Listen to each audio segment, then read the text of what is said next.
မောင်လေးဒီပြိုင်ပွဲမှာပေါ့နော်ဘာစီရရှိခဲ့ရလဲ ဒုတိယငွေတသိန်းစုရရှိခဲ့ပါတယ်ခင်ဗျ ဒီလိုမျိုးစီရရှိအောင်ဘယ်လိုမျိုးစူးစမ်းလေ့လာခဲ့ရလဲ ဘလို့စူးစမ်းခဲ့တော့ဆိုတော့ခရိုင်တိုင်းဒေသကြီးအစင်းစင်းပေါ်စူးစမ်းခဲ့ရတယ်ဒီဆရာဆရာတွေဆရာမတွေကလည်းတချင်း frame တွေတည်ပေးတယ်ဘလို့ရေးရမလဲကာယံနေနဘယ်တွေအကြောင်းကိုတခြားသင်ပေးတယ်ပြီးတော့ကန်တလောက်ဝင်ပြီးတိုင်းဒေသကြီးအစင်းဝင်ပြီးတော့လေ့လာသင်ယူခဲ့ပါတယ်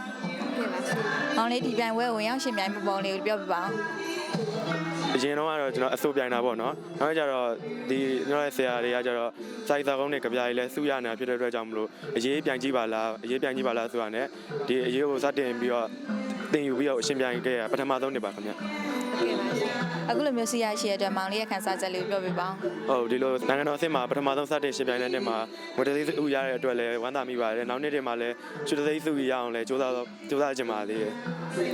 ဟုတ် အခုလိုမျိုးနိုင်ငံတော်ကဒီလိုပွဲတွေကျင်းပပေးခြင်းအဖြစ်ပေါ့နော်ဘယ်လိုမျိုးအကျိုးကျေးဇူးလေးရရှိလာမယ်လို့ထင်လဲ ဟုတ်ကျွန်တော်တို့ဒီအနုပညာမျိုးဆက်တစ်တွေအတွက်